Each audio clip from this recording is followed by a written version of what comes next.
I would like to ask you to now join me in using the potent power of the nodes and nulls to clear our Akash of the negative things that are held within our Akash from lifetime after lifetime after lifetime of being on this planet. What is it personally for you that you wish to clear from your Akash? What inappropriate energies are held within your Akash that you wish to clear? Together, let us create a field of intention.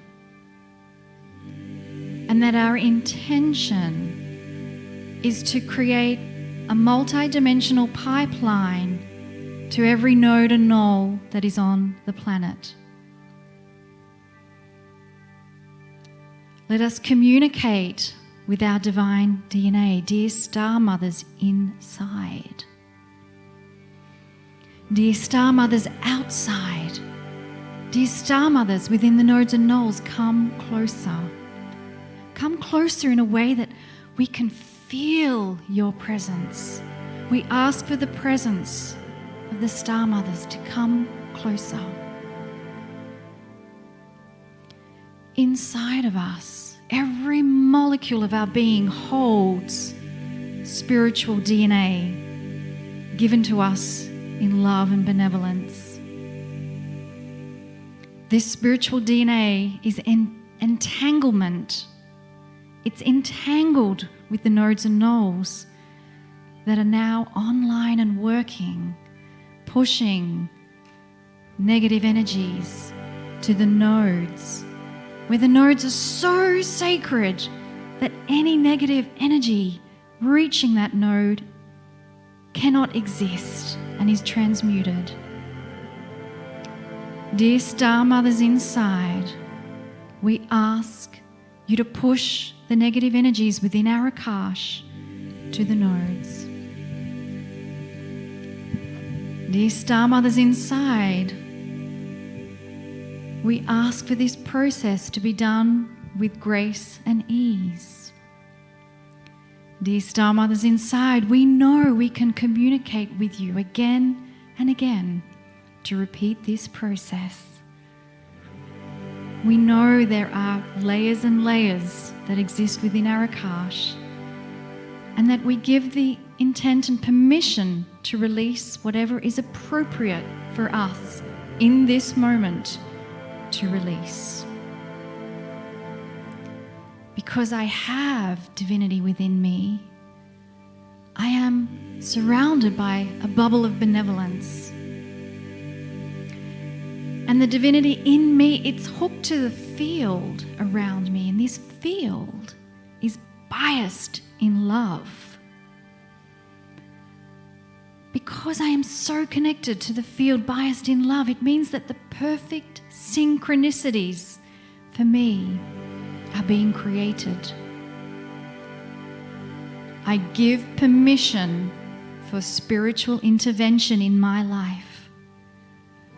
I give permission and allowance for the spiritual intervention in my life to enhance my life and to bring me benevolent solutions. I expect miracles in my life.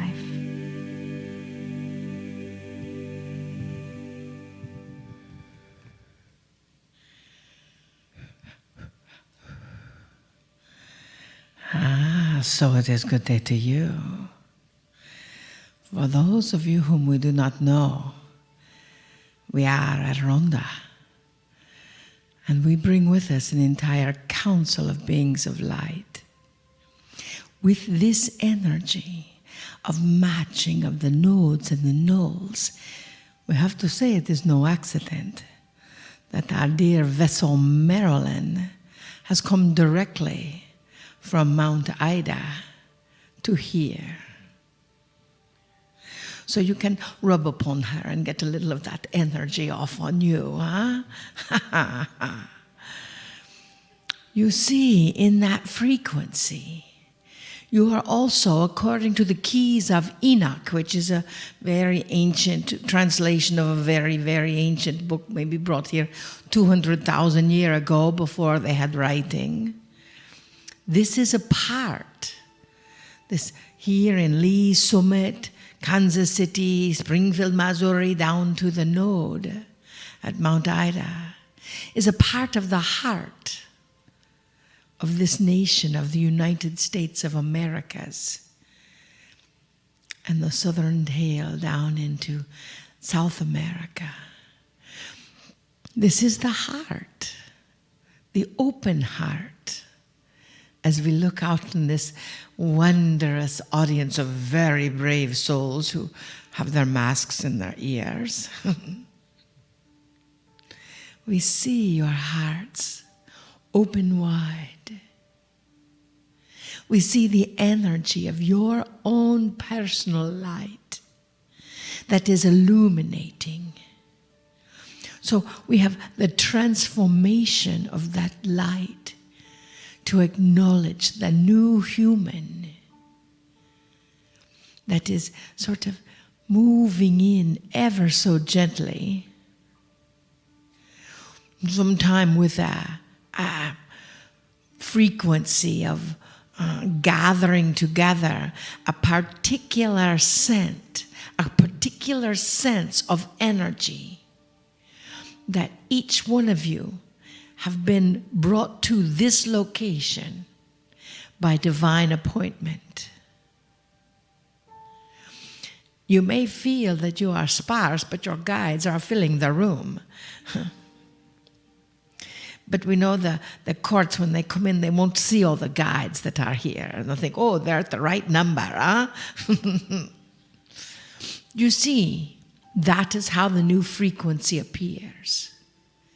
Is what you are seeing with your eyes is only a part of that frequency.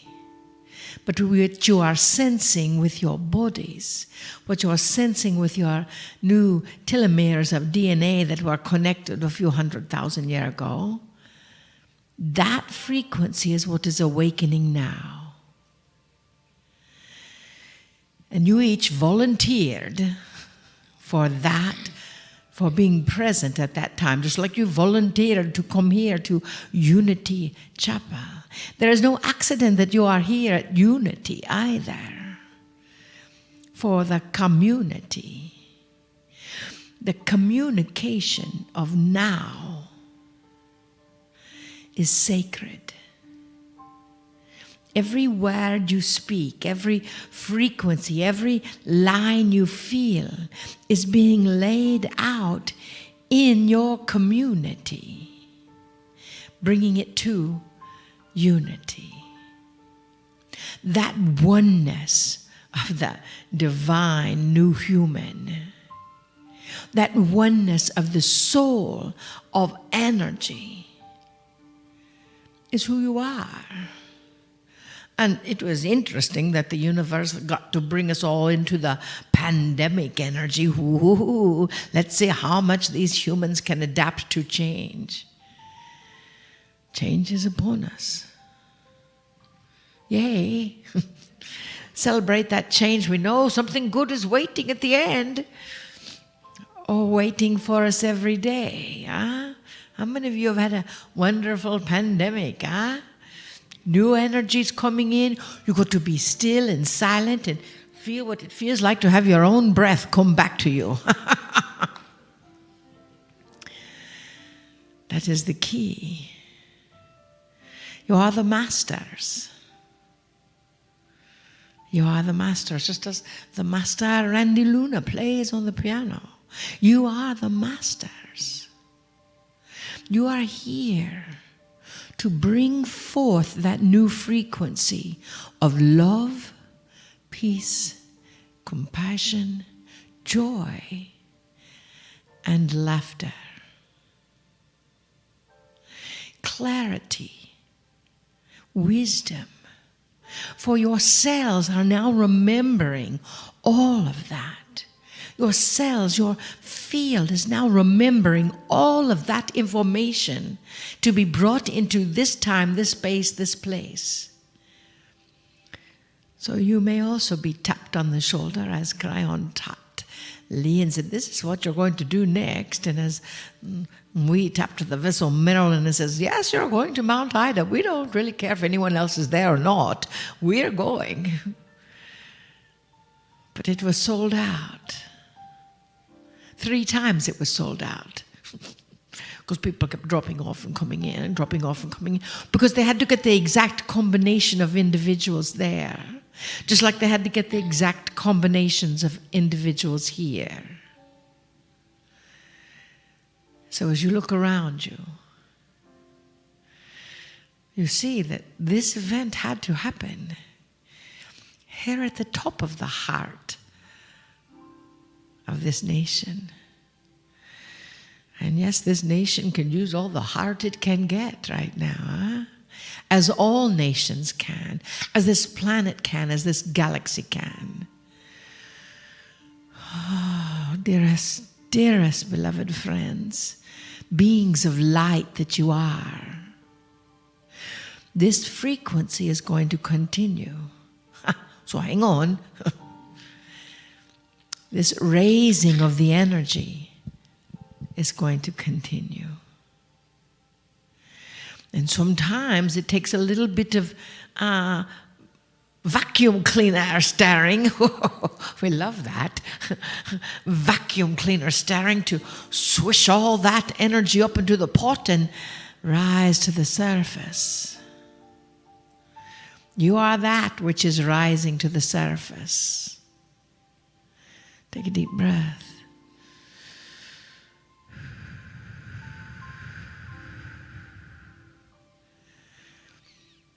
I am that. I am. It's what was said once. I am that.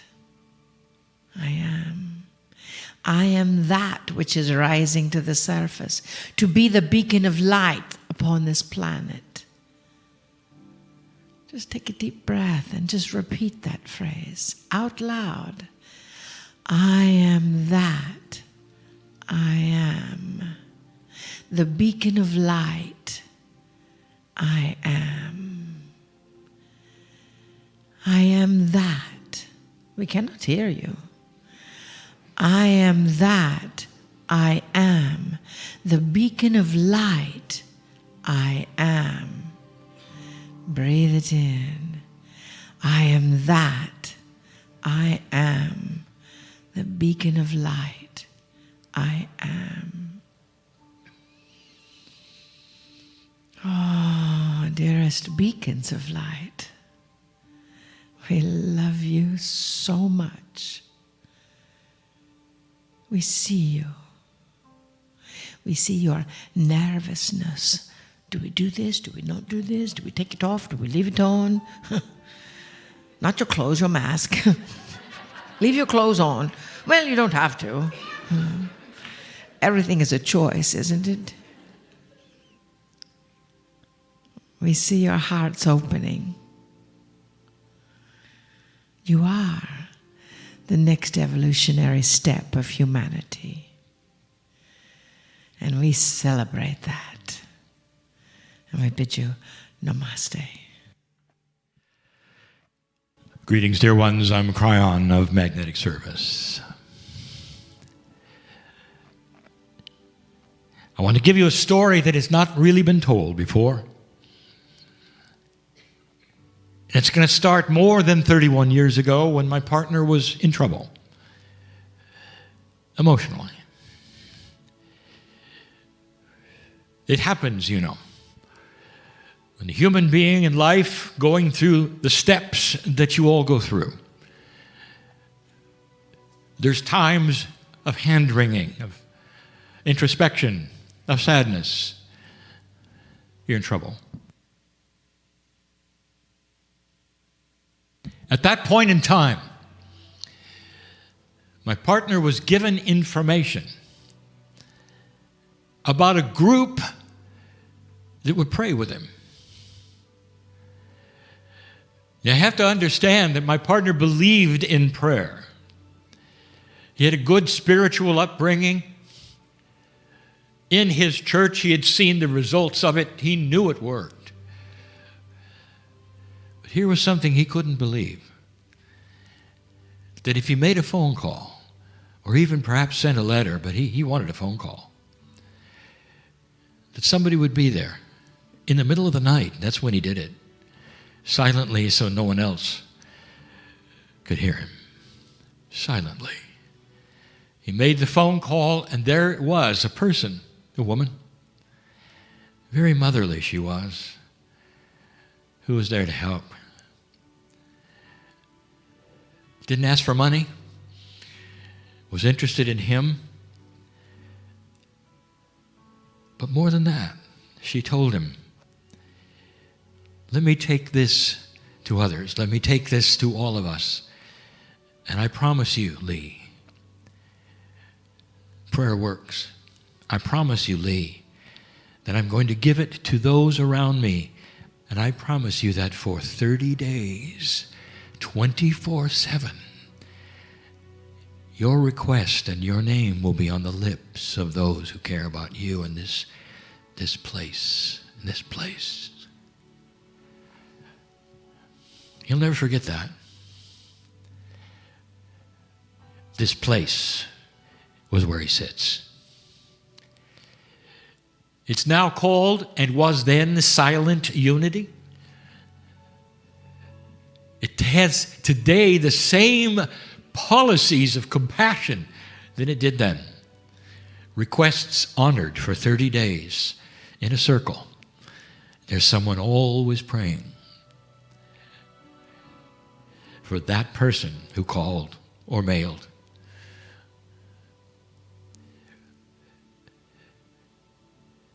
He didn't know it then, dear ones, and this is the news I want to give you, that he had stepped right into pure Lemurian energy. Okay, Myrtle, we'll talk about it.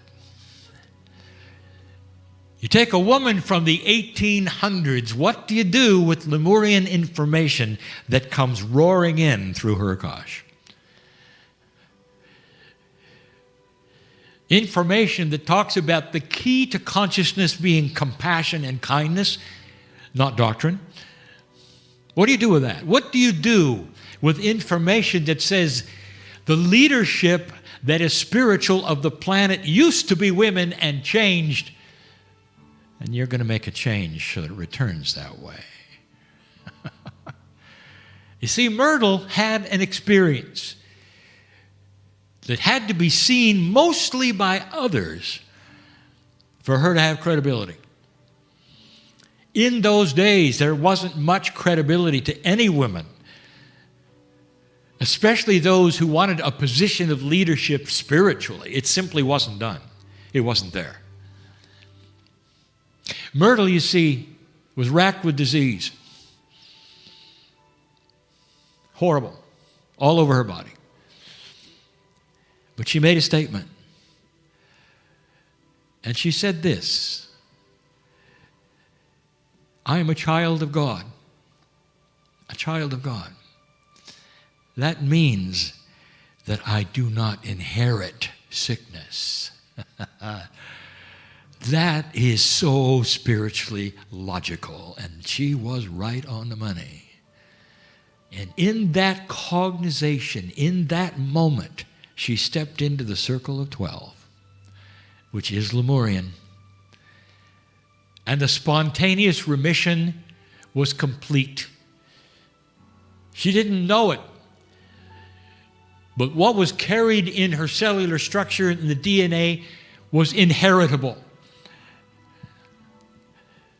And her daughters were clean as well. As soon as she received this spontaneous remission, and it got attention. It got attention. And she said, what can I do to start an organization, a church perhaps, a group, where the central key would all be about kindness and compassion? And how is it going to be paid for? The only way to pay for it is to have a church around it. She saw it. Now, this is not something you're going to read about, dear ones. And she wants me to say this because it was true. She started it. Charles thought she was nuts. You hear the story about the Fillmore. Some say they were channelers. Huh? He was brought on board, not through the love of his wife, but through the love of God. It's hard not to have that when you see it around you and you see she was right. She was right. And what you see here was the result of Lemurian energy, because her Akash awakened. You might say she was one of the first to make an imprint about the way things might be, to return to a time that made sense. And the thrust of it was kindness, compassion, and women's leadership spiritually. The first ordained ministers of this church, women. More women than men. Everyone was open to it, but the ones who resounded first were women. She was the first. And then it started. To this day, if you take a look at the gender balance of pastors, if you want to call them that, of leaders of the Unity Church, all over the world, women are the predominant ones. And dear ones, this is the Lemurian way, and she knew it. This is the information that Myrtle would like you to know. That this was the agenda. Through compassion and through kindness, through the love, the most loving spiritual system she could find, she started the church to pay for that which was the prayer tower. And it worked, and to this day it continues to work. Dear ones, she has not reincarnated, because she stayed right on this property. She's here now to look over us, to bless us, the us being all those in this room, including my partner. I know Myrtle. And she's just filled with appreciation and compassion as she continues to steward this place. Difficulties are ahead, Myrtle, because the shift may very well start to change what happens here, but change it perhaps in a good way. The modernization that has been resisted simply occurs because it occurs. You don't necessarily have to call or email anymore, or even mail anymore, because now there's an app for it. You didn't expect that, did you, Myrtle? Well, there's other things you won't expect that are very Lemurian that will be here. Expect that to go from a place of kindness and compassion to a place that does more than simply heal the emotions of those in trouble or help them with their physicals. Expect perhaps a healing tower, because this is where it's going. New energies are starting to appear that could not be here, Myrtle, until the shift. You foresaw it. A church, a tower, a system of compassion that would last more than 100 years and sail into the shift if it ever happened. And that's when you would get your due. Myrtle was from Lemuria. She had a star mother, much like Meliha, destined to come in at a time when women were not listened to and create a spiritual system led mostly by women. What an achievement. Is it any wonder that this place rings with compassion, kindness, gratitude, faith. Is it no wonder that when you step on this campus, you feel something you can't feel anywhere else? Because she is still here. Oh, Charles, oh, he went on. He went on to lives of reincarnation, oddly enough, to be with other women he thought were crazy. Men need to be there to support these women and see they're right. Dear ones, I wanted to share that with you so you knew where you sat today and who might be here. She walks these halls all the time, and you can feel her presence all the time. The crazy Lemurian. That's it for now. Spirit blesses this place because it is revolutionary. And so it is.